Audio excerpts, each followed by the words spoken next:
Ne vous dérangez pas, mes bien-aimés dans le Seigneur.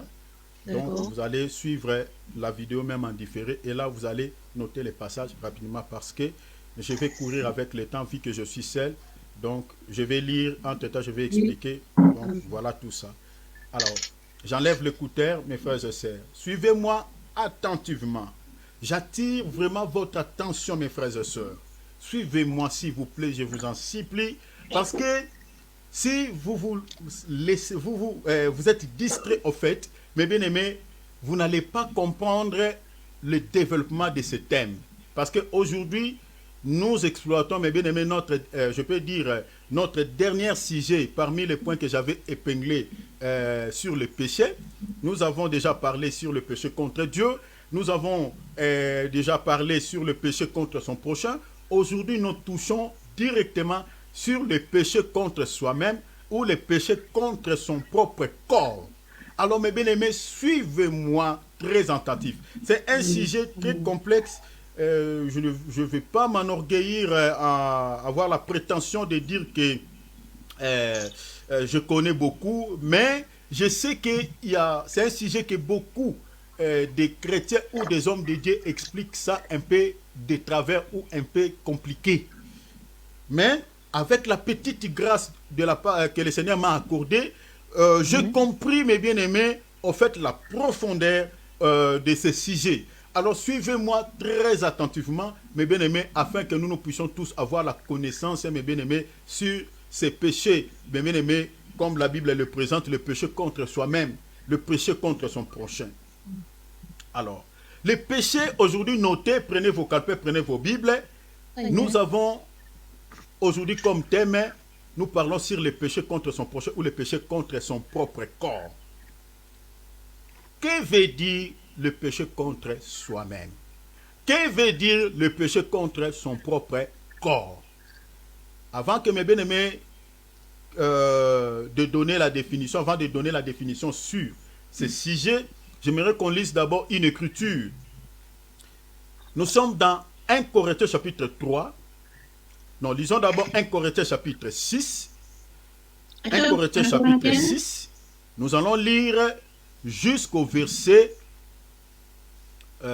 chapitre 6, verset 15. Nous allons descendre jusqu'au verset 20. Donc, j'ai ma Bible ici. J'aimerais lire pour vous. Voilà, je suis déjà là. Donc, 1 Corinthiens chapitre 6, verset 15 à 20. Suivez la lecture, mes frères et sœurs. Ne savez-vous pas que vos corps, on parle de ton corps, sont des membres de Christ? Ici déjà souligné, on parle de nos corps et le corps est composé de plusieurs parties. Et les parties là, on appelle ça des membres. Quels sont ces membres? N'est rien d'autre que les bras, le pied, l'œil, la bouche, mes bien-aimés, ainsi de suite, tout ce que vous connaissez comme membres.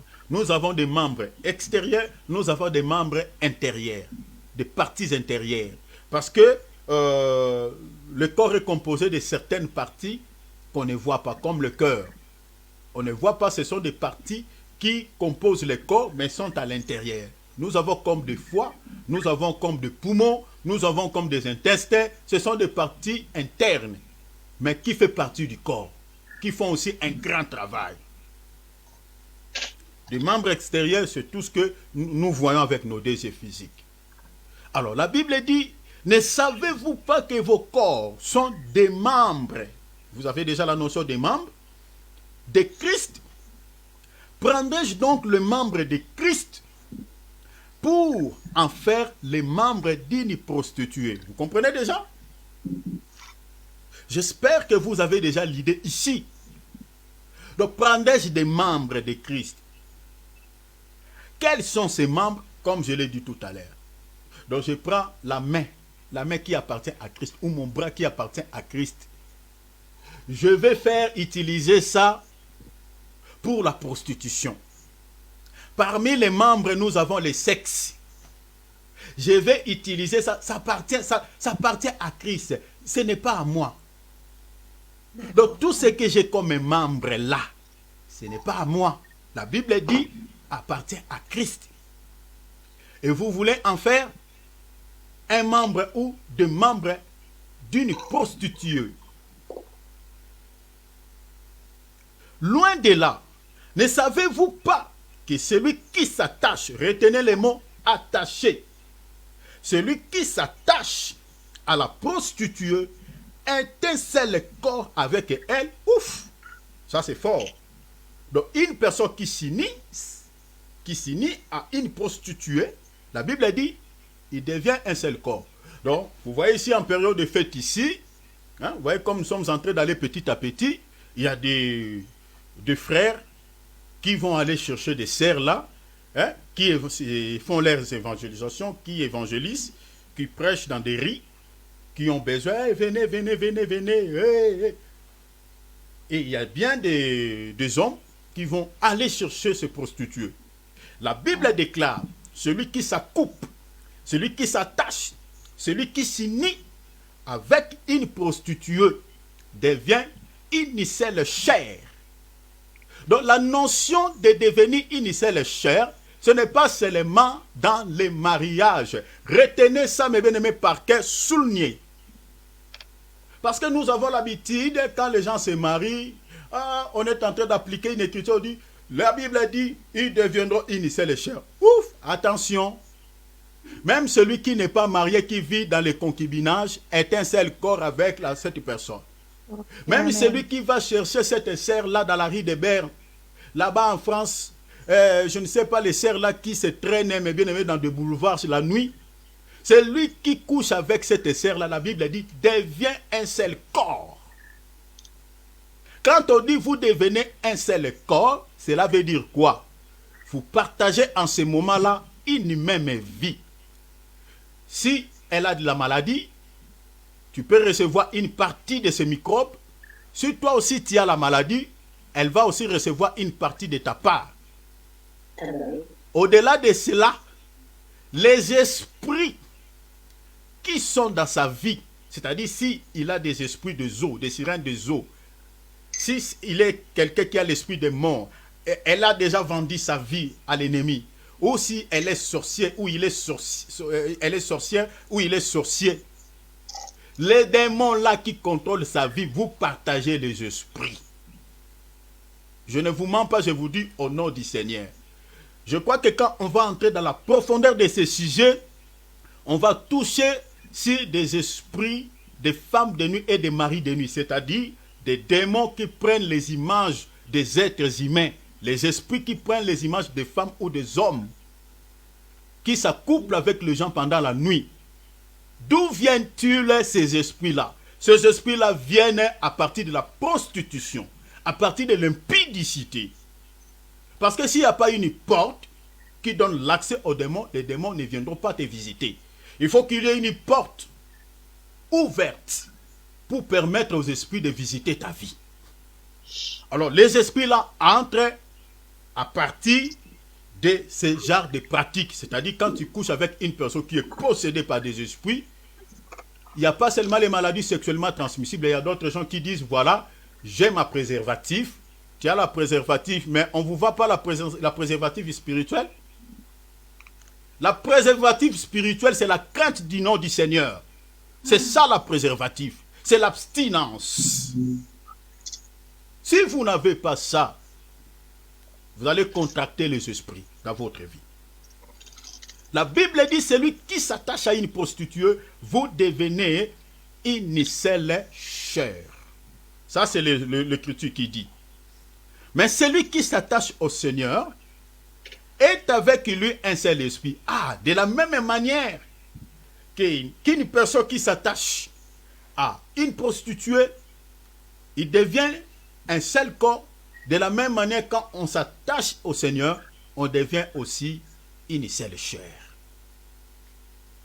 Mais maintenant, j'aimerais vous dire quelque chose ici. Dans Matthieu chapitre 6, verset 24, la Bible dit ceci. Je suis dans la version traduction Semeur. Nul ne peut être en même temps au service de deux maîtres. Car, ou bien il détestera l'un et aimera l'autre. Ou bien Il sera dévoué au premier et méprisera les seconds. Vous ne pouvez pas servir en même temps Dieu et l'argent. Ici, remplacer l'argent déjà par les diables. Hein? Enlever l'argent parce que la traduction se met en main l'argent, mais on dit maman, c'est-à-dire c'est tout un esprit. Cela veut dire quoi cette écriture? Vous ne pouvez pas aimer en même temps les diables et aimer Jésus. Vous ne pouvez pas être en même temps lié au péché et en même temps être lié à la sanctification. Prenez déjà le péché, c'est-à-dire tout ce que l'ennemi propose aux gens, tout ce que l'ennemi investit dans la vie d'une personne, et vous avez avec l'ennemi tout ça, les péchés, et en même temps, vous êtes avec Dieu et dans la sanctification. C'est impossible. Soit tu es chaud, soit tu es froid. Vous ne pouvez être en même temps ni chaud ni froid. C'est impossible. C'est ça ce qui veut dire cette écriture. Donc vous ne pouvez pas être Laodicée. Vous êtes avec Dieu, vous êtes avec le diable. Ce n'est pas possible. Donc vous ne pouvez servir deux maîtres à la fois. Vous ne pouvez pas. Donc si tu es attaché avec Dieu, tu resteras attaché avec le Seigneur. Dans la prostitution, on ne te verra pas. Si tu es dans la prostitution, mes bien-aimés, sache-le directement que vous n'êtes pas avec Christ. Vous êtes attaché là-bas, c'est que vous méprisez le Seigneur. C'est-à-dire les chrétiens qui ont un pied dedans, dans le Seigneur, un pied dans le monde. Ce sont des chrétiens, mes bien-aimés, qui s'accrochent de deux côtés. Ce sont des chrétiens que le Seigneur vomit. Ce n'est pas moi, c'est la Bible. C'est-à-dire Apocalypse chapitre 3, verset 15, lisez jusqu'au verset 18. Ce sont des chrétiens que le Seigneur a déjà vomi. Pendant que nous sommes en train d'aller ici en période de fête ici, oh mon Dieu, il y a beaucoup qui vont récupérer les manteaux de la sainteté peut-être au mois de février. Donc il y a des... Bon, attends, je vais évoluer petit à petit parce qu'il y a des choses qu'on va dire dans ce sujet, par rapport à ce sujet. Donc un chrétien qui a déjà l'esprit de l'ivresse dans son esprit, ça demande seulement un temps. Donc lorsqu'il y a une circonstance qui se présente, directement il se déchaîne. Directement. Beaucoup de mal qui vont se faire. Alors que cela ne soit pas pour toi qui suis ces messages ce soir. Parce que ce n'est pas par hasard que tu es là ce soir. Dieu veut te parler parce que tu es son fils, tu es sa fille. Et Dieu ne veut pas que tu tombes dans les mêmes panneaux que les païens. Faites attention. Si tu aimes le Seigneur, aimez le Seigneur. Aimer le Seigneur consiste à l'obéissance de sa parole. Aimer le Seigneur consiste à respecter tout ce que le Seigneur te dit de faire. Le Seigneur dit dans Jean chapitre 15, versets 23 à 24, « Si vous m'aimez, vous obéirez à ce que je dis. Mais celui qui ne m'aime pas, n'obéit pas à ce que je dis. » Donc l'amour vis-à-vis de Dieu consiste à l'obéissance de sa parole. Tu peux dire, Seigneur, je t'aime, Seigneur, je t'aime. Quand le Seigneur regarde ta vie là, il voit l'impureté, le Seigneur dit, regarde-moi ce menteur, regarde-moi cette menteuse. Le Seigneur sait que tu m'aimes pas. Tu es en train de jouer avec son nom. Mais celui qui ne dit même pas que Seigneur, je t'aime, mais s'il marche dans la crainte du nom du Seigneur, le Seigneur sait que ça c'est ma fille, ça c'est mon fils, il m'aime. L'obéissance à la parole de Dieu. La Bible dit, celui qui s'attache à la prostituée devient un seul corps. Regardez la suite. J'aimerais ici vous expliquer quelque chose avant que je touche le verset 18. Amen. Vous savez, la notion de la prostitution dans la Bible explique beaucoup de choses. La prostitution dans les Écritures explique beaucoup de choses. Suivez-moi, je vous en supplie par le nom précieux de Jésus-Christ. Suivez-moi, mes frères et sœurs, s'il vous plaît. La prostitution dans la Bible explique plusieurs choses. La prostitution, nous avons d'abord la prostitution physique. Que l'homme peut contracter une femme. Et ça, c'est ça ce qu'on appelle la prostitution. C'est-à-dire, quand il sort avec une femme, ça c'est la prostitution dans la dimension physique. Et la deuxième dimension de la prostitution, c'est la prostitution spirituelle.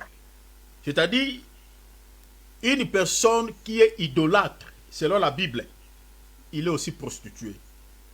Donc, elle est dans la prostitution. Une personne qui a le goût du monde, qui s'attache au monde, selon la Bible, est une prostituée. Je vous donne les Écritures. La prostitution physique, vous avez l'Écriture. 1 Corinthiens chapitre 6, verset 16. Nous avons Josué chapitre 2, verset 1er. Là, on parle de la prostitution physique, c'est-à-dire une personne qui sort avec une femme physiquement. Mais la prostitution dans la dimension spirituelle, c'est quand une personne est idolâtre. L'idolâtrie, mes bien-aimés, nous avons là-bas aussi plusieurs types. Il y a plusieurs cas de figure. Nous avons l'idolâtrie où une personne est en train de prier avec des statues. Mais il y a une autre forme d'idolâtrie où la personne aime tellement la chose. Prenons par exemple la cupidité, je donne seulement un seul exemple. La cupidité selon la Bible, selon Colossiens chapitre 3 verset 5, la cupidité c'est une idolâtrie.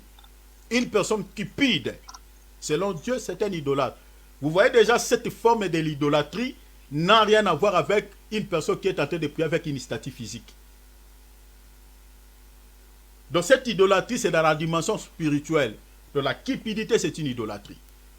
Donc quand vous aimez tellement cette chose et que tu peux tomber malade pour ça, c'est aussi une forme de l'idolâtrie. Il faut faire très attention avec l'idolâtrie. Très, très attention. Nous vous enseignons la vérité, rien que la vérité. Quand vous avez un pied dans l'église, un pied dans le monde, selon la Bible, tu es aussi une prostituée. Prenons par exemple l'Apocalypse chapitre 17, versets 1 à 5. Là-bas, vous allez voir, on parle de la prostitution, c'est-à-dire la prostitution spirituelle. C'est-à-dire les gens qui sont censés de pouvoir suivre Dieu, mais qui se sont livrés voilà, dans le monde. Voilà, qui vit selon le monde, qui vit selon le goût du monde. Ça, c'est aussi une forme de la prostitution. L'idolâtrie, prenez par exemple Ézéchiel chapitre 16, versets 26 à 36. Là, on nous parlait de la prostitution dont les enfants d'Israël qui étaient liés à l'idolâtrie. Le Seigneur est en train de leur dire que vous vous prostituez avec des statues, avec des dieux d'argent, des dieux d'or, voilà, ainsi de suite. Donc, vous comprenez déjà que dans la Bible, la notion de la prostitution, nous retrouvons au moins deux dimensions, dans la dimension physique et la dimension spirituelle. Donc, retenez ça déjà par cœur, parce que quand nous allons développer notre sujet, ce sont des points qui vont toujours revenir dans notre sujet. Alors, qu'est-ce que je ne suis que dans l'introduction, mes frères et sœurs? Qu'est-ce que le péché contre son corps? Oh mon Dieu, aidez-nous. Alléluia. Qu'est-ce que le péché contre soi-même? Je vais lire l'écriture. Regardez, je suis toujours dans 1 Corinthiens, chapitre 6. Je lis le verset maintenant 18. Regarde ce que la Bible dit. Fuyez l'impudicité. Quelque autre péché qu'un homme commette, ce péché est hors du corps, souligné. On nous présente ici quelques autres péchés que l'homme peut commettre. On dit que ce péché est hors du corps, souligné cela. Les péchés qu'on peut commettre hors du corps. Mais celui qui se livre à l'impudicité pêche contre son propre corps. Alors la question est celle-ci. Le péché contre son propre corps veut dire quoi? Nous avons ici le péché que l'homme peut commettre. La Bible dit ce n'est pas un péché que l'homme a commis qui est contre son propre corps, qui est contre soi-même, mais ce sont des péchés hors du corps. Mais l'impudicité, celui qui le fait, c'est un péché que quelqu'un commet contre son propre corps. Le péché contre son propre corps, ce n'est pas le péché du dehors, mais c'est le péché du dedans. Suivez-moi très bien s'il vous plaît, mes frères et sœurs. C'est le péché qui se trouve à l'intérieur de la personne. C'est le péché qui se trouve dans le cœur d'une personne. Ce n'est pas le péché qui se trouve hors le corps, c'est à l'intérieur. Mais les autres péchés que l'on peut faire, c'est à l'extérieur. Je vais m'expliquer ici. Quand on dit il y a tous les autres péchés que l'homme peut faire est à l'extérieur et hors du corps. Cela veut dire quoi? Cela veut dire ceci. Les péchés que l'on peut commettre qui sont hors du corps, ce sont des péchés qui ne se trouvent pas, au fait, dans la personne, dans le cœur de l'homme. Ce sont des péchés qui ne se trouvent pas à l'intérieur de l'homme. C'est-à-dire l'homme est libéré de ses péchés. L'homme est délivré de ses péchés. Regardez, du moment où nous acceptons Christ comme notre Seigneur et Sauveur, le premier travail que le Saint-Esprit fait dans la vie de l'homme, c'est de débarrasser l'homme de tous les péchés. C'est de nous délivrer de tous les péchés. C'est-à-dire dans ton cœur, il n'y aura plus de péché. Tu es délivré. C'est-à-dire si tu étais dans la sorcellerie, impudicité, magie, vol, tout ça, il n'y aura plus ça. Quand le Saint-Esprit entre dans le corps d'une personne, il te libère de ce péché. Mais maintenant, pendant que nous sommes en train de marcher avec le Seigneur, il y a des péchés que nous commettons par erreur. Il y a des péchés que nous commettons par ignorance. Il y a des péchés qu'on appelle des péchés inconscients ou involontaires. Ce sont ces péchés-là qu'on appelle des péchés hors du corps ou des péchés extérieurs. C'est-à-dire ce sont des péchés qui n'habitent pas dans ton esprit. Tu le fais peut-être par ignorance. Tu ne savais pas que c'était un péché. Donc c'est un péché qui n'habite pas en toi.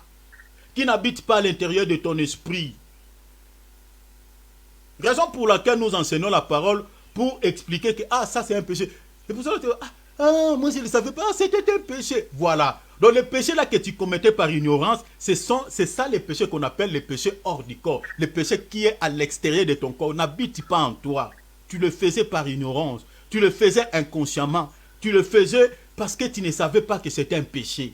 C'est ça ce qu'on appelle les péchés hors du corps, qui n'habitent pas en toi.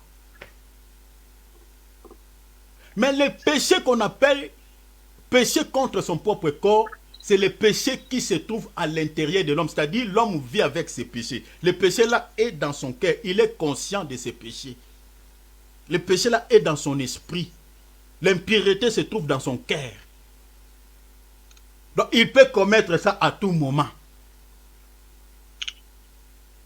C'est les péchés que tu peux commettre. C'est pour cela, je vais vous montrer une écriture. Prenons Matthieu chapitre, je vais lire pour vous. Matthieu chapitre, prenons Matthieu chapitre 15. Matthieu chapitre 15, nous allons lire les versets. On lit les versets 18 et les versets jusqu'au 20. Mais ce qui sort de la bouche vient du cœur. Suivez la lecture.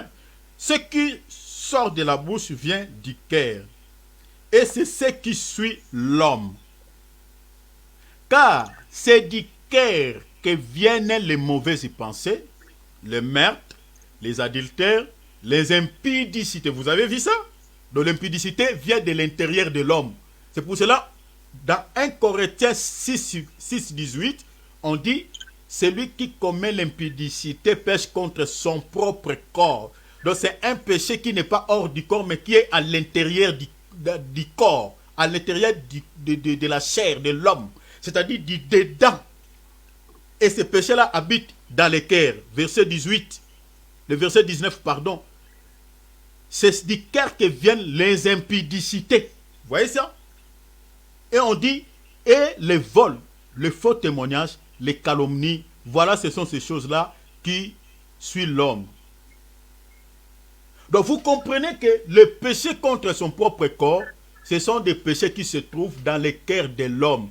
En d'autres termes, ce sont des péchés que l'homme n'est pas encore, je peux dire, une personne qui n'est pas encore prête de se débarrasser avec. C'est-à-dire, malgré il est en Christ, mais il garde encore sa sorcellerie.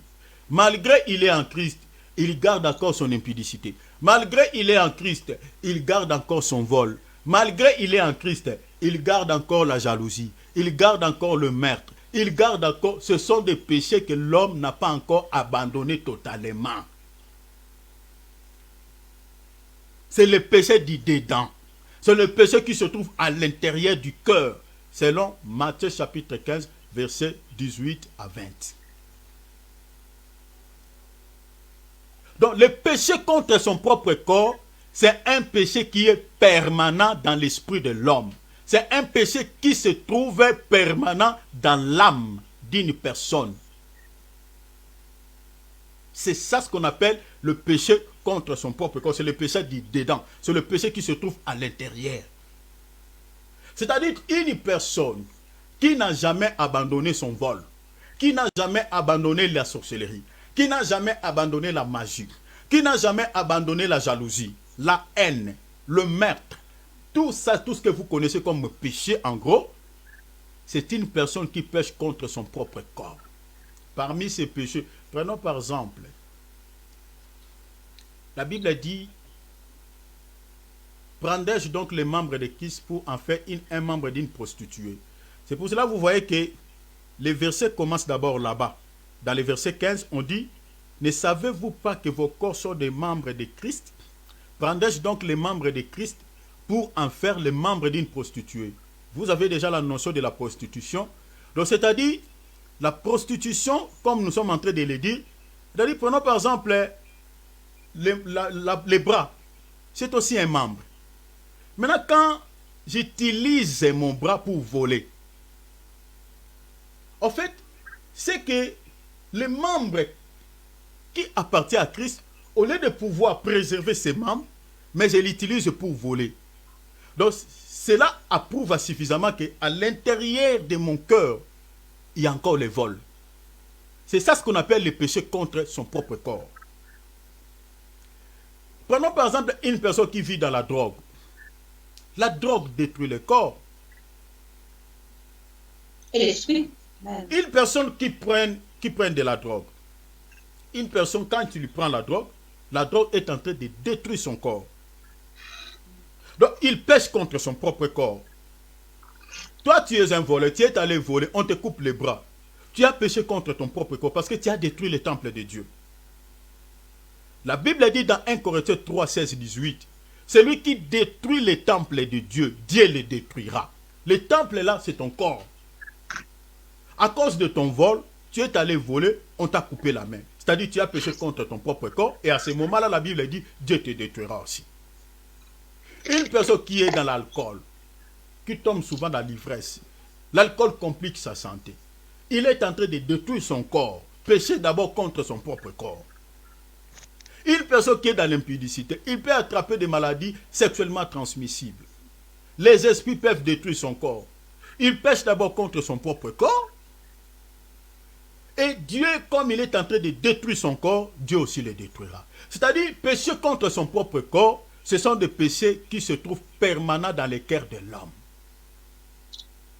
Mais les péchés qui sont hors de l'homme, ce sont des péchés qui n'habitent pas dans les cœurs de l'homme. Mais une personne peut les commettre par ignorance, peut les commettre par erreur. Ce sont des péchés que vous n'avez pas l'habitude de faire. Mais on peut te dire, oh, mais toi tu ne sais pas que ça c'est un péché. Et, je ne savais pas. Ce sont des péchés qui n'habitent pas en toi. Et quand on te dit, directement tu délaisses. Mais quand vous voyez quelqu'un, même s'il entend la vérité, il écoute, on lui dit, c'est un péché. Mais qui n'arrive pas à abandonner ses péchés, en ce moment-là, vous allez comprendre directement que cette personne n'a pas encore reçu la délivrance pour ses péchés. Donc c'est un péché qui se trouve permanent dans son esprit. J'espère que vous avez compris la notion de ce péché contre son propre corps. Alors, j'avais énuméré au moins 3 types de chrétiens qu'on retrouvait ce péché. C'est-à-dire, nous avons au moins 3 types de chrétiens qui pêchent contre leur propre corps, qui pêchent contre soi-même, contre leur propre corps. C'est-à-dire, ce sont des chrétiens qu'on retrouve dans la vie chrétienne. C'est-à-dire, ils ont l'habitude de pécher contre leur propre corps. J'avais énuméré 3 types de chrétiens. Donc, premièrement, nous avons des chrétiens charnels. Nous avons des chrétiens charnels. Ça, c'est la première catégorie des chrétiens qu'on retrouve dans la Bible, qui vivent permanent, qui pêchent souvent contre leur propre corps. C'est-à-dire, on retrouve des péchés à l'intérieur. C'est-à-dire, il y a des péchés qui se trouvent à l'intérieur, qui se trouvent permanents dans leurs âmes, dans leur cœur. C'est-à-dire, ils pêchent contre eux-mêmes. Voilà, je cherchais la feuille que j'avais noté quelques points. Bon, je ne le retrouve pas. Bon, je vais évoluer, je vais quand même avancer. Souvent, quand il y a trop de papier. Voilà, donc, on retrouve plus... voilà, merci Seigneur. Donc, nous avons, premièrement, les chrétiens charnels. Les chrétiens charnels, c'est-à-dire, ce sont des chrétiens qui pêchent contre leur propre corps. Prenons par exemple 1 Corinthiens chapitre 3, versets 1 à 3. Je lis pour vous, mes frères et sœurs, regardez.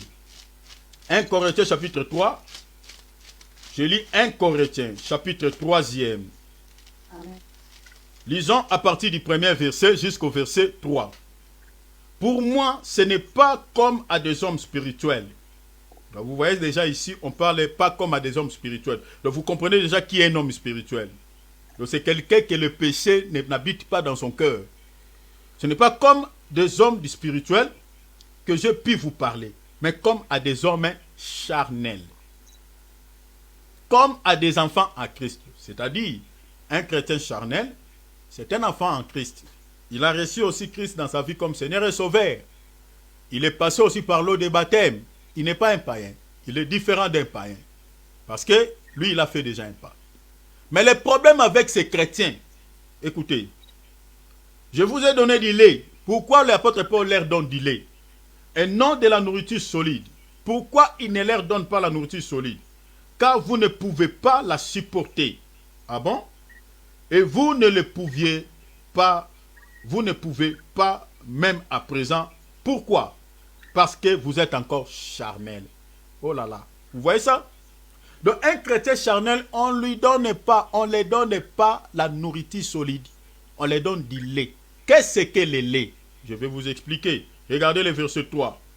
En effet, puisqu'il y a parmi vous de la jalousie. Oh là là. Quoi? On cite la jalousie. La jalousie habite où? Dans les cœurs. Galates chapitre combien? Galates chapitre 5.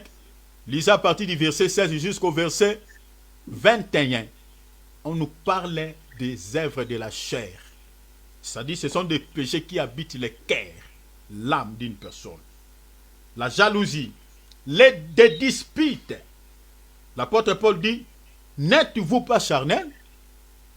Donc quand vous voyez un chrétien qui aime disputer, qui est jaloux, qui jalouse les gens gratuitement, comprenez déjà, mes bien-aimés, c'est un chrétien charnel. Il peut être même un prédicateur. Il peut être même un homme de Dieu. Ne regardez pas, mes bien-aimés. Mais vous savez que Dieu s'en fiche complètement des titres. Hein. Vous allez voir un pasteur là avec un col clérical. Vous voyez voir, voilà comme ça, avec du toge. Hein, voilà, avec... Tout ça, ça n'influence pas Dieu. Ça n'influence pas Dieu. S'il est dans la jalousie, il est dans la haine, il est dans des disputes, il est dans le péché. Donc, ces titres-là, Dieu s'en fiche complètement. La seule clé ou le seul visa pour pouvoir hériter le paradis, c'est la sanctification point barre. Que tu sois pasteur ou pas. C'est la crainte du nom du Seigneur. Si vous n'avez pas ça, vous n'irez pas au ciel. Même si tu avais beaucoup prêché. D'ailleurs, le Seigneur a dit, plusieurs vont réclamer, vont dire, Seigneur, n'avons-nous pas fait des miracles à ton nom? N'avons-nous pas prophétisé en ton nom?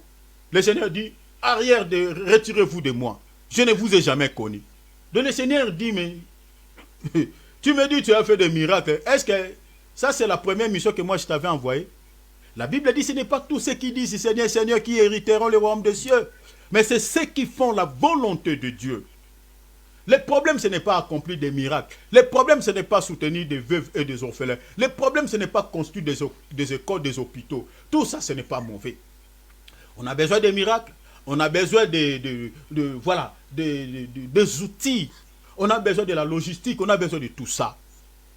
Mais ça, ce n'est pas ça, faire la volonté de Dieu. Ce n'est pas ça la mission de l'Église. Ce n'est pas ça la mission que le Seigneur nous a confiée sur la terre. Non. Je l'ai dit, non. Selon la Bible, non. Selon moi, selon la Bible, non. La mission de l'Église, ce n'est pas construire des méga churches. Ce n'est pas ça. Ce n'est pas ça ce que Jésus a confié aux chrétiens. Ce n'est pas faire des caritas. Aujourd'hui, on le voit beaucoup sur les réseaux sociaux. Vous allez voir même des païens qui les font calmement. Qui soutiennent des pauvres, qui soutiennent des orphelins, des enfants abandonnés. Ils le font, les païens. Ils le font déjà mieux que le chrétien même. L'Église catholique, il a construit beaucoup d'écoles. Beaucoup d'hôpitaux. Les églises protestantes, n'en parlons pas. Ce n'est pas ça la mission de l'Église. La mission de l'Église, Matthieu chapitre 28, versets 19 à 20. Allez, faites de toutes les nations des disciples, c'est-à-dire sauver des âmes. Jésus dit, ce n'est pas tout ce qu'il dit, si Seigneur, ceux qui font la volonté de Dieu. Or, la volonté de Dieu, c'est Jean chapitre 6, c'est-à-dire sauver des âmes, sauver des vies. Faites toutes les nations des disciples de Dieu. Si vous accomplissez ça, là, vous êtes dans la mission.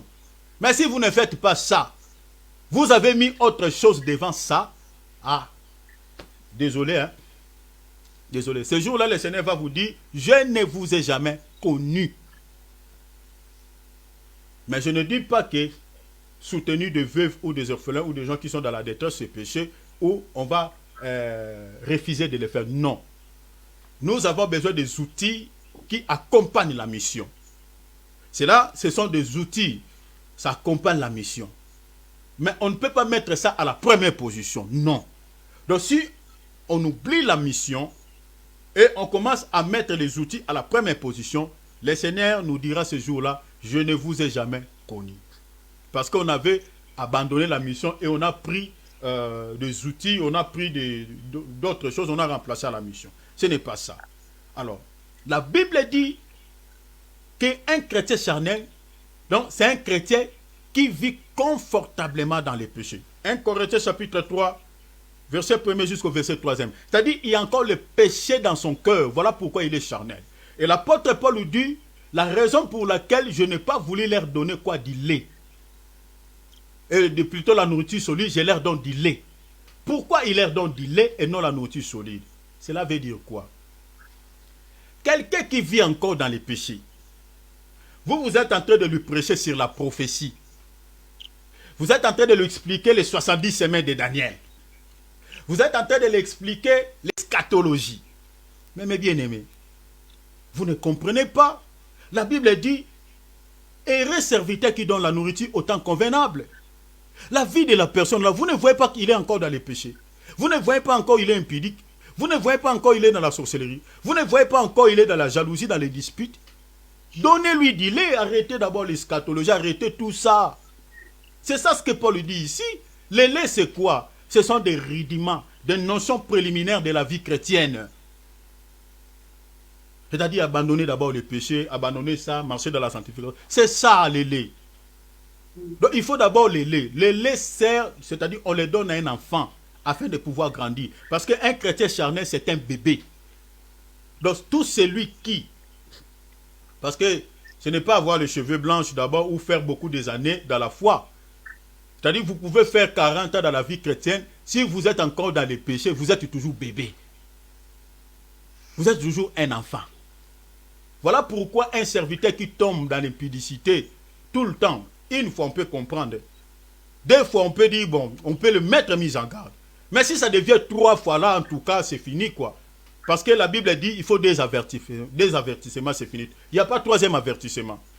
Donc, une fois, bon, ça va. 2 fois, attention. 3e fois, on te fait rentrer dans les bancs. On te donne du lait. Même si tu étais du haut de la chair, tu prêchais l'évangile. Mais c'est que tu es encore bébé.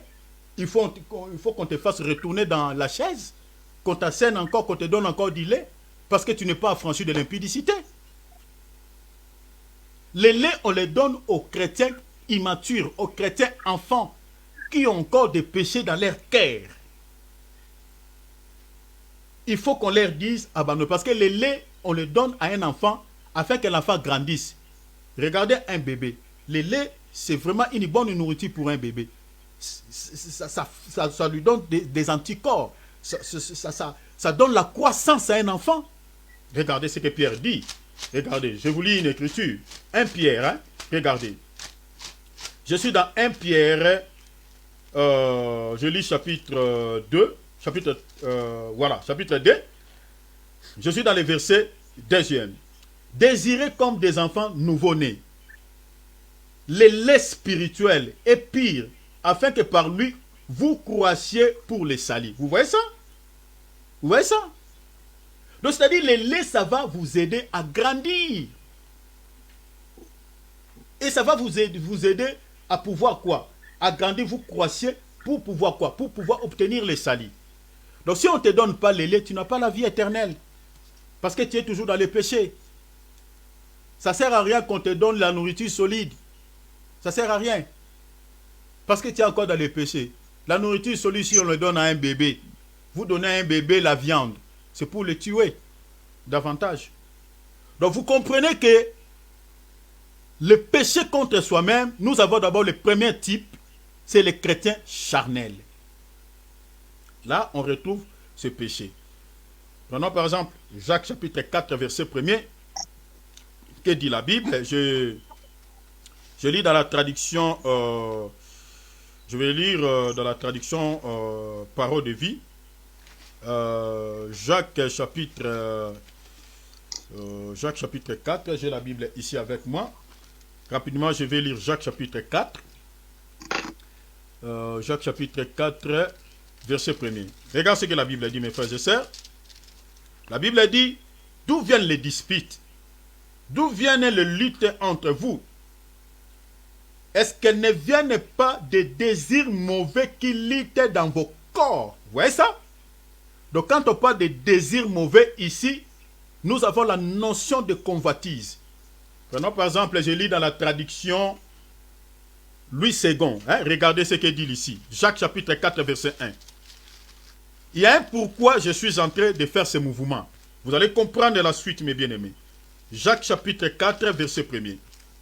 La Bible dit, d'où viennent les luttes ou d'où viennent les querelles parmi vous? N'est-ce pas de vos pensions qui combattent dans vos membres? Vous voyez? Donc c'est-à-dire, ce sont les convoitises, ce sont les pensions, ce sont les désirs mauvais qui se trouvent où? Dans les cœurs.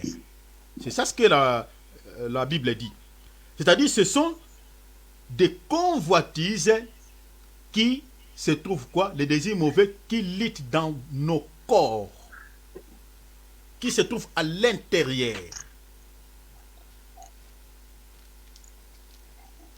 Et un chrétien charnel, vous avez vu, il est tout le temps dans les disputes, il est tout le temps dans la jalousie, c'est-à-dire en gros, il est confortablement assis dans les péchés.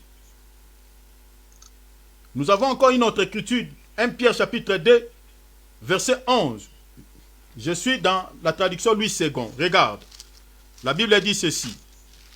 1 Pierre chapitre 2, verset 11. L'Écriture dit, bien-aimés, je vous exhorte comme étrangers et voyageurs sur la terre, à vous abstenir des convoitises charnelles qui font la guerre à l'âme. Vous voyez ça? Donc dans la traduction Parole de vie, on dit des désirs mauvais qui luttent dans vos corps. Mais ici, Pierre dit, ce sont les convoitises qui font la guerre dans l'âme. L'âme, c'est-à-dire, c'est le cœur. Pas le cœur qui coule le sang, mais le cœur ici, c'est traduit par l'âme. Vous voyez? Donc, c'est-à-dire, il y a une guerre qui se livre dans l'esprit de l'homme. Et la guerre là, c'est-à-dire, il y a des désirs mauvais, les convoitises qui lit dans l'esprit de l'homme, qui lit à l'intérieur de l'homme, qui lit dans l'âme, dans les cœurs de l'homme. Comme vous avez vu tout à l'heure, c'est-à-dire, il y a beaucoup de péchés qui se trouvent dans les cœurs, qui suivent l'homme, qui le rend impur.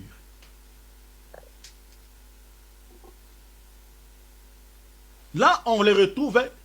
D'abord, les chrétiens charnels, ils vivent comme ça, remplis de péchés. Le péché se trouve dans son esprit. Le péché se trouve dans son cœur. On dit les convoitises. Les convoitises, c'est au pluriel. Les convoitises. Les désirs mauvais. Vous savez, dans la Bible, mes bien-aimés, nous avons deux types de convoitises. Nous avons les convoitises de la chair.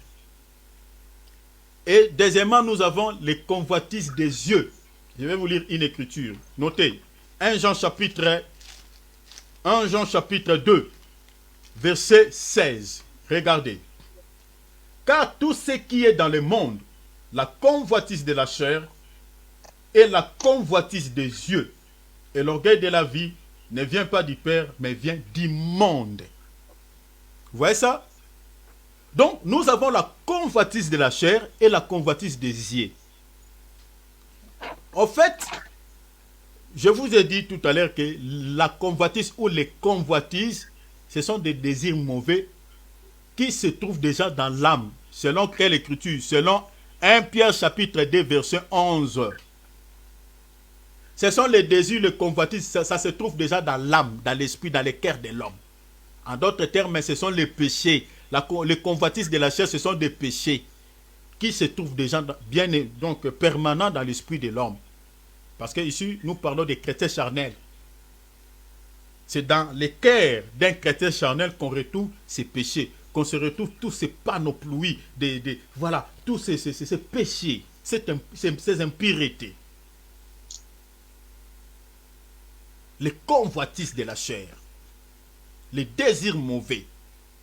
Si vous êtes dans le Seigneur, vous vous sentez toujours le plaisir de faire ce que vous faisiez encore dans le monde.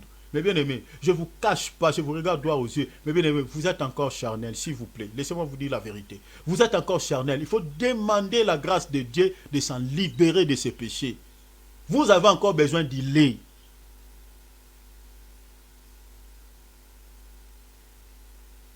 Et tous les jours que tu commets ces péchés, tu es en train de pécher contre ton propre corps. Les convoitises de la chair. Les convoitises de la chair, comme je vous ai dit, c'est l'emballage, c'est-à-dire l'emballage de tout péché. C'est-à-dire le péché, en gros, qui se trouve permanent dans ton esprit. Mais les convoitises des yeux, c'est quoi? Les convoitises des yeux n'est rien d'autre que, au fait, la manifestation de la convoitise de la chair.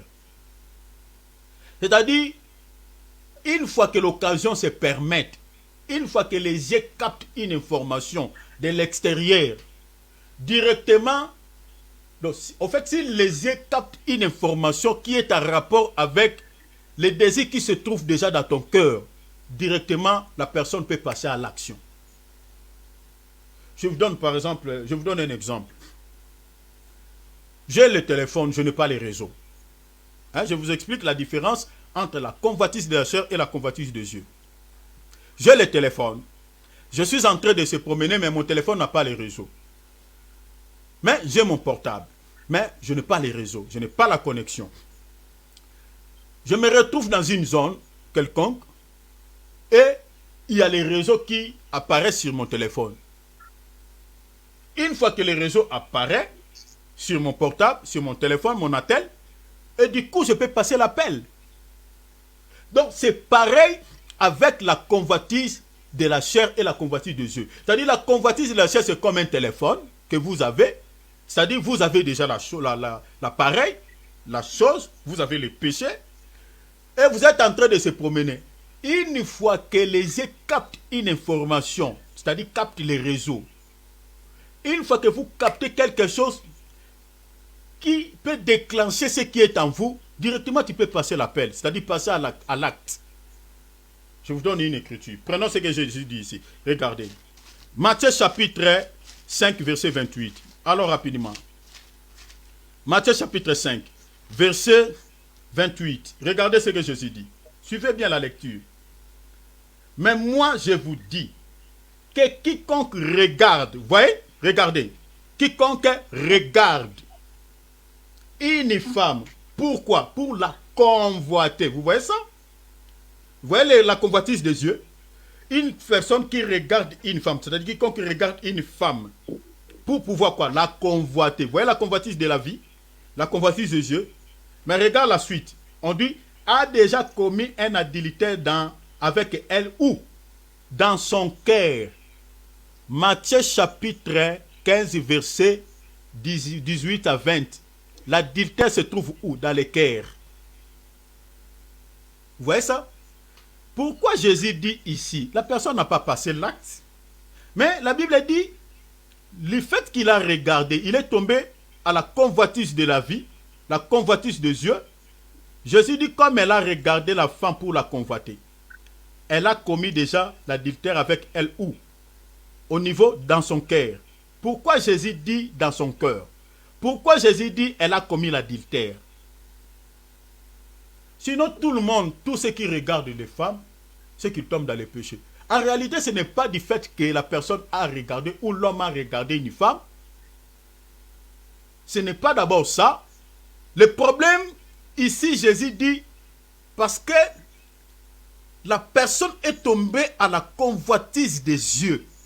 C'est-à-dire, elle a regardé la femme avec un désir d'aller avec elle.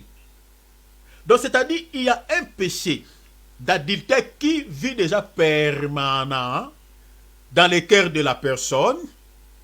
Une fois qu'il capte l'information, il voit une femme peut-être qui a une corpulence, je ne sais comment. Il voit peut-être une femme qui se baigne toute unie, comme David avait vu Bathsheba.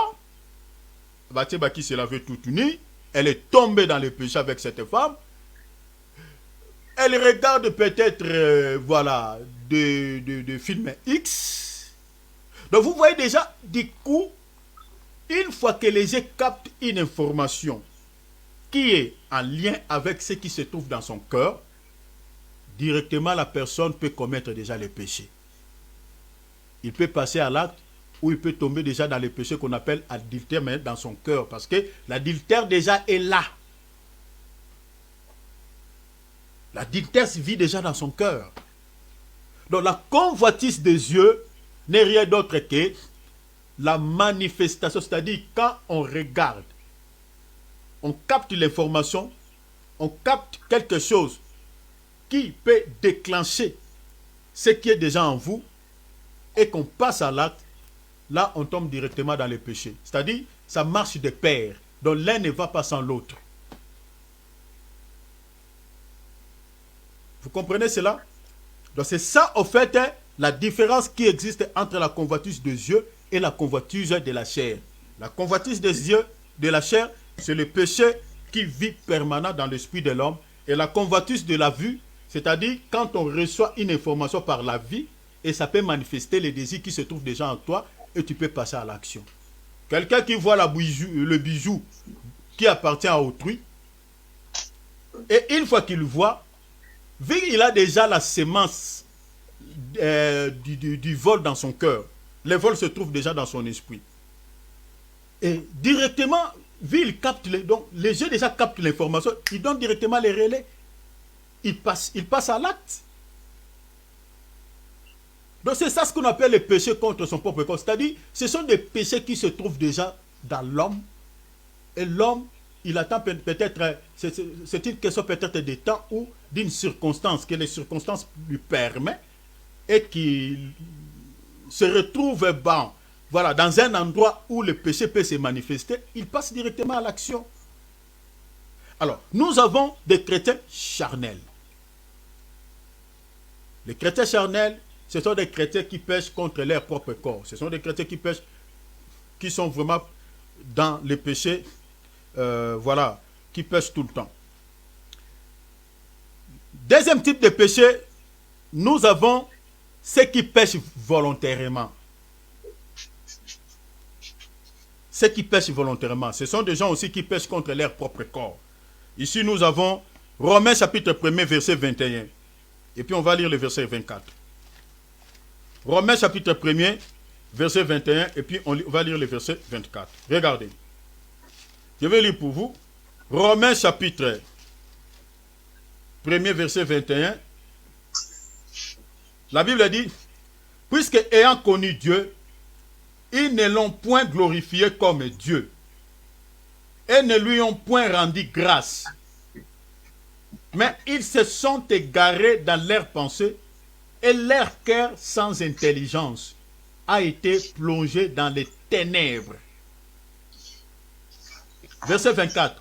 C'est pourquoi Dieu les a livrés à l'impureté selon les convoitises.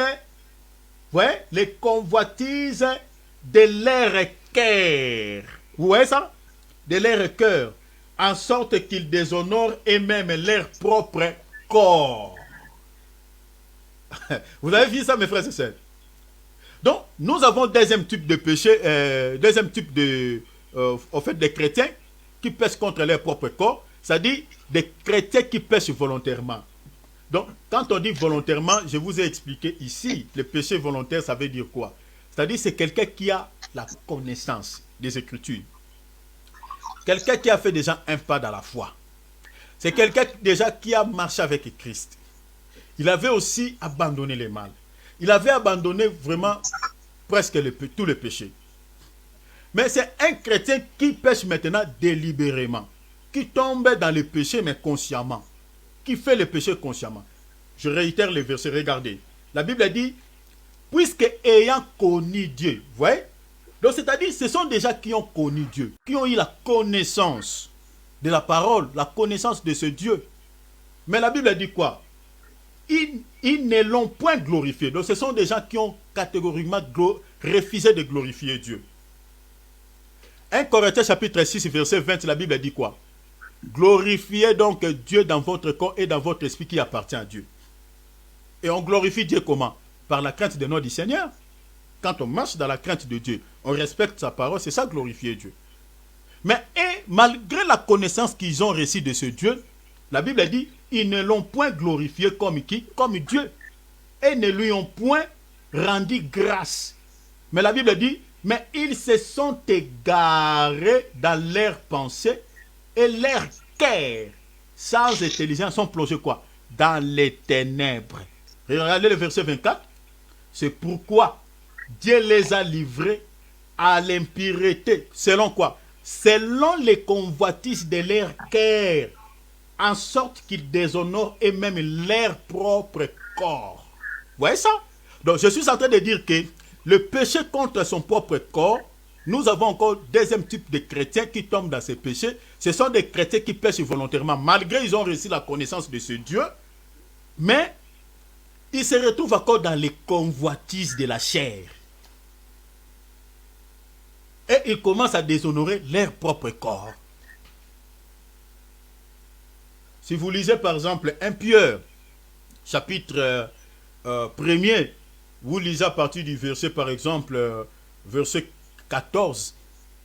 L'apôtre Pierre dit, ne vous conformez pas à la convoitise d'autrefois, à la convoitise que vous aviez d'autrefois, quand vous étiez encore dans l'ignorance. Mais comme celui qui vous a appelé saint, marchez saint dans toute votre conduite. Donc c'est-à-dire, avant de connaître Christ, on vivait confortablement dans les convoitises de la chair. C'est-à-dire dans le péché. Mais du moment où nous avons crié, on a abandonné tout ça.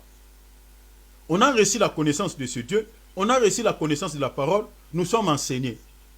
Mais malgré la connaissance que nous avons reçue, mais on se retrouve encore dans les convoitises d'autrefois. Vous comprenez cela? C'est ça ce qui dit la Bible ici. Donc, ayant connu Dieu, mais ils ne l'ont point glorifié. Ils ont reçu la connaissance. Aujourd'hui, combien de pasteurs qui tombent dans l'impudicité? Combien de pasteurs qui tombent dans la malhonnêteté? Combien? Combien que nous avons connus avant, qui étaient des hommes, au fait, qui marchaient dans la crainte de notre Seigneur. Ils respectaient Dieu. Ils étaient dans la sainteté. Mais aujourd'hui, ils ont abandonné la foi. Donc ils ont pris Dieu comme un garçon de course, comme Je ne sais pas si je peux dire comme leur ami. Mais bien aimé, on ne joue pas avec Dieu. La Bible a dit, on ne se moque pas de Dieu. Amen. Dieu, on ne le voit pas, mais bien aimé, mais il agit dans le silence. Hein. Dieu agit dans le silence. Il faut faire très attention, mes frères et sœurs. Il y a beaucoup d'hommes de Dieu qui ont abandonné la foi. On les retrouve dans l'impudicité, dans l'alcool, dans beaucoup de choses. Bien des chrétiens qui se retrouvent aussi dedans. Déjà pendant cette période, je vous dis déjà, je crois que si Dieu le permettra, je vous montrerai même quelques vidéos, si Dieu le permettra. Amen. De soi-disant quelques chrétiens qui tombent dans l'impudicité, qui tombent dans, voilà, dans l'ivresse, vous allez voir. Et des assemblées où vous allez voir que mes bien-aimés qui n'ont rien à voir avec l'église. Vous allez voir, il y a des choses, mes bien-aimés, qui vont vous choquer. Qui n'ont rien à voir avec la parole. Tout simplement, soi-disant, les festivités de fin d'année. C'est comme si Christ nous avait dit dans la Bible de célébrer des fêtes quelconques.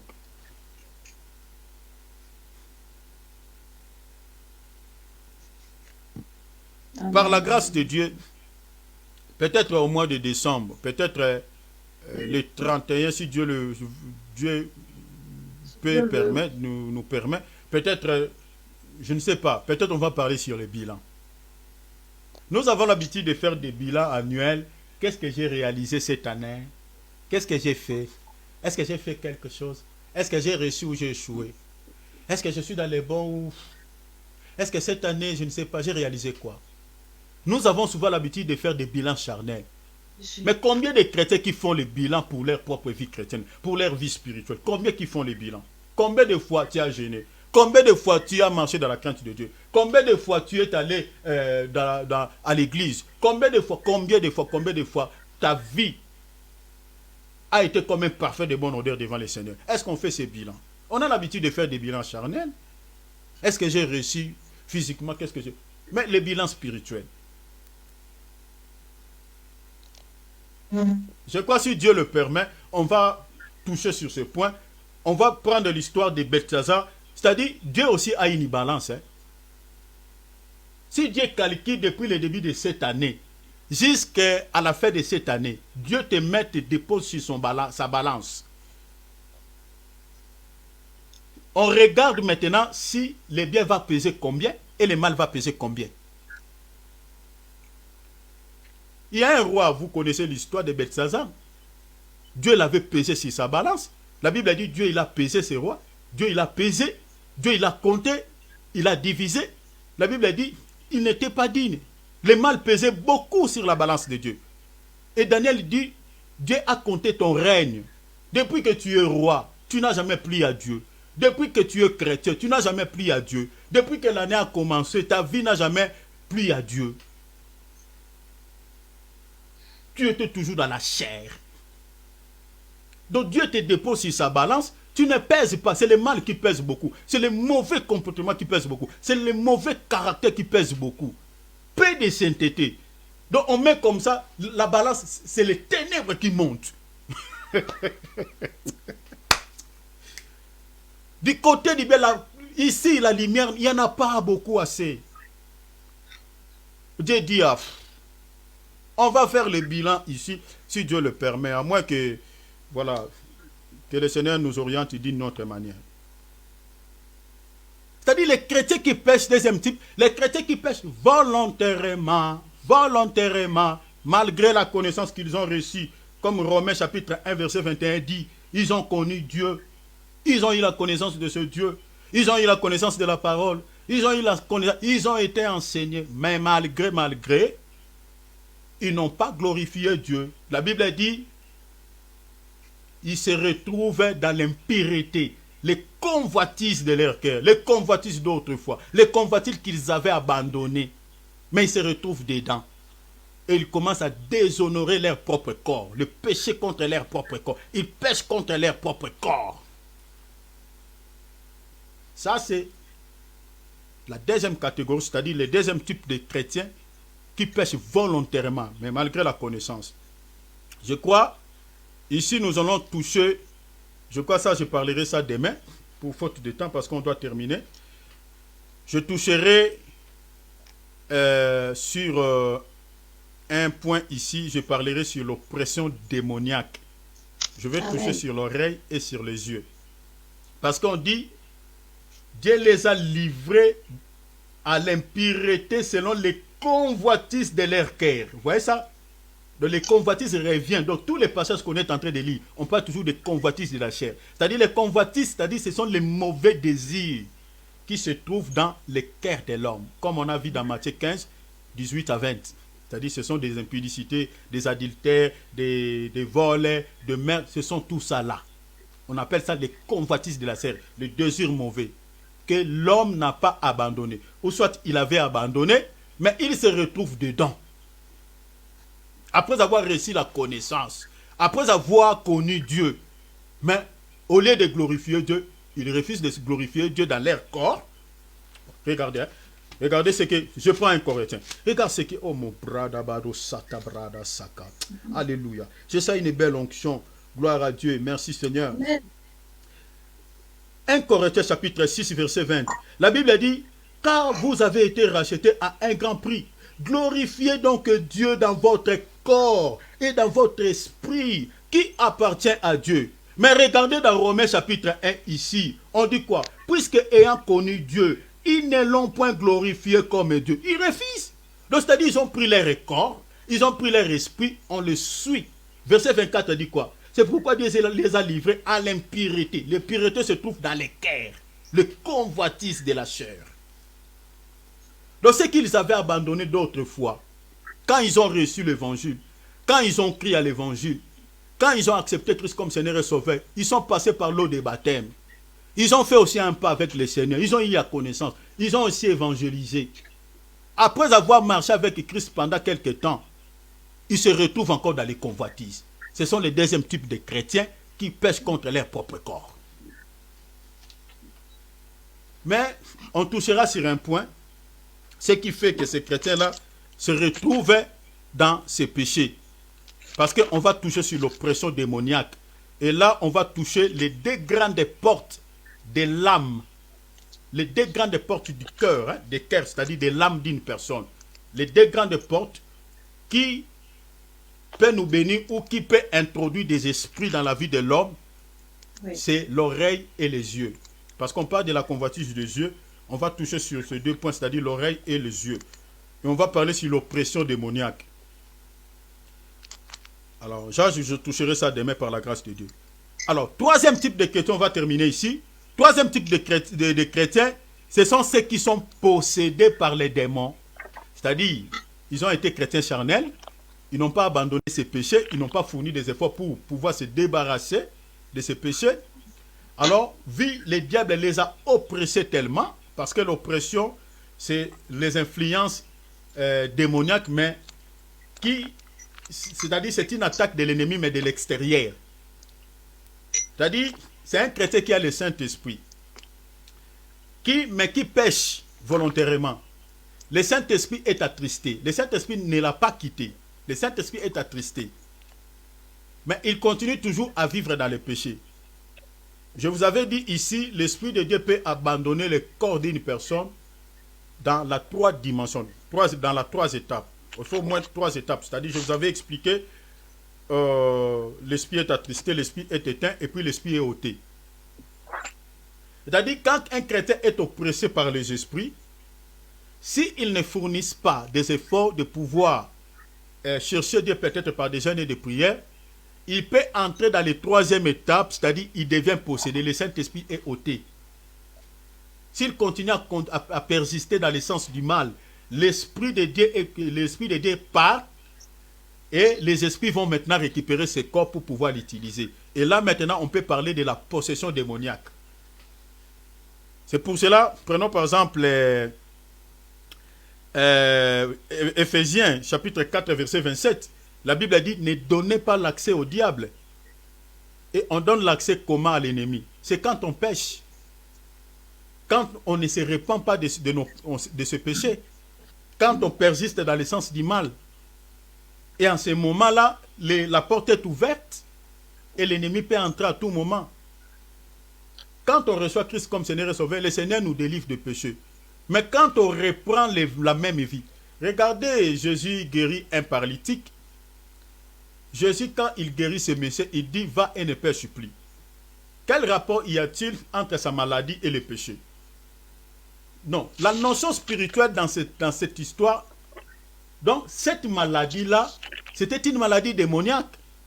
Donc c'était quelqu'un qui n'avait pas ce problème de la paralysie, mais la paralysie est venue quand il a ouvert la porte aux démons.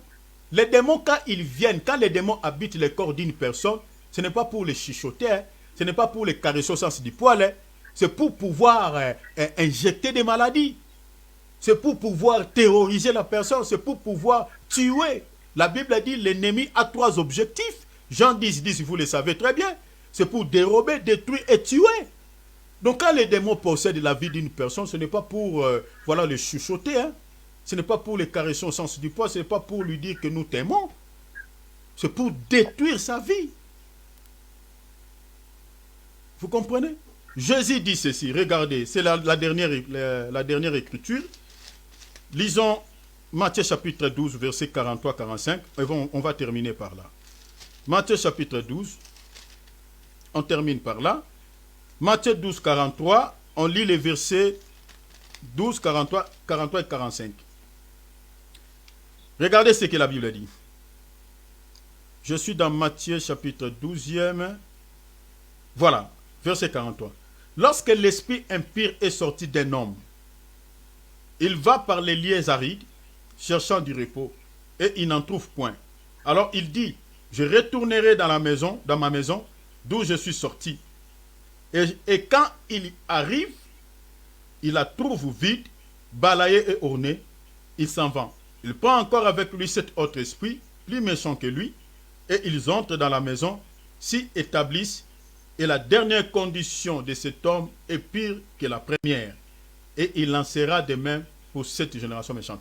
Regardez ici, le Seigneur nous présente la vie d'une personne qui est possédée par des esprits. Une fois délivré, une fois libéré, une fois reçu la délivrance, accepté Christ comme Seigneur et Sauveur, vous êtes délivré. Le Seigneur vous délivre de ces démons, de ces esprits, vous êtes passé par la délivrance. Amen. Mais la Bible dit les esprits ne partent pas pour du bon. Donc les esprits vont retourner, vont revenir pour pouvoir chercher encore à entrer, à pénétrer la maison. Et les esprits, quand tu les reviens, ils trouvent que la maison est toujours propre. La propreté ici n'est rien d'autre que la vie de sainteté, la vie de sanctification. Amen. Quand on vit dans la sanctification, les esprits ne peuvent pas posséder ton corps. Une personne qui est remplie du Saint-Esprit, une personne qui marche dans la crainte de Dieu. Mais bien aimé, je vous jure devant Dieu, c'est pratiquement impossible que les esprits habitent son cœur. Jamais. Le péché ne peut pas se retrouver dans son cœur. Donc lui, les péchés qu'il peut commettre, ce sont les péchés hors du corps. C'est-à-dire par erreur, par ignorance. Ça peut être par une circonstance quelconque. Mais dans son cœur, il n'a pas cette vie. C'est ça ce qu'on appelle le péché hors du corps. Mhm. Les péchés, c'est-à-dire les esprits ne peuvent pas posséder son corps. Mais quand on se laisse dans des petits péchés, quand on se laisse dans l'impureté qu'on avait d'autrefois, les convoitises de la chair qu'on avait d'autrefois, en ce moment-là, les esprits qui étaient partis peuvent revenir.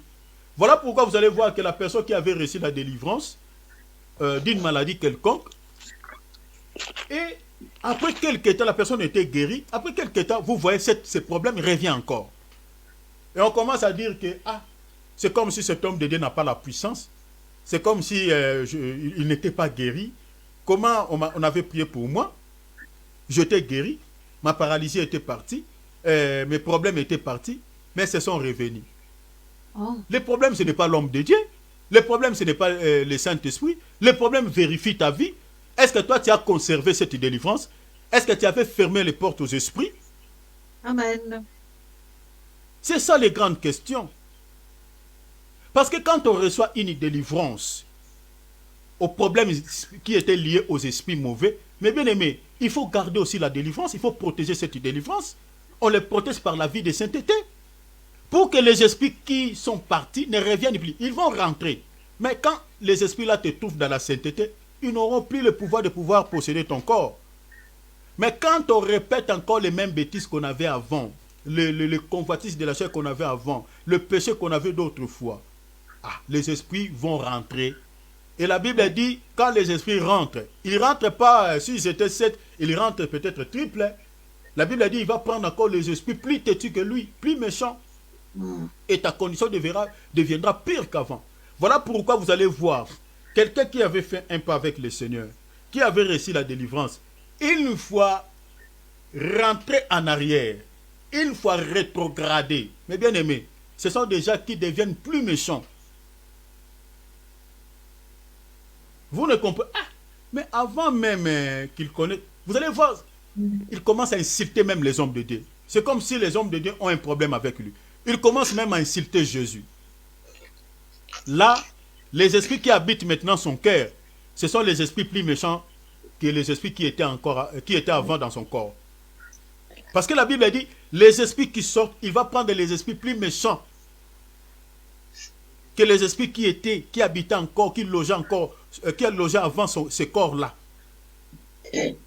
Donc la condition deviendra pure. Donc le troisième type de chrétiens qui pêchent contre leur propre corps, ce sont des chrétiens qui sont possédés par les démons. Et ici, nous toucherons plutôt sur la possession démoniaque. Et je crois que pour cela, ça on touchera peut-être par la grâce de Dieu. Demain, on va parler sur l'oppression, on va parler sur la possession démoniaque. Et par la grâce de Dieu, demain, on va parler maintenant sur ces trois types de cas de figure qu'on retrouve dans la Bible, c'est-à-dire les chrétiens charnels qui pêchent contre leur propre corps, les chrétiens qui pêchent volontairement contre leur propre corps, et les chrétiens qui sont possédés par des démons et qui pêchent aussi contre leur propre corps.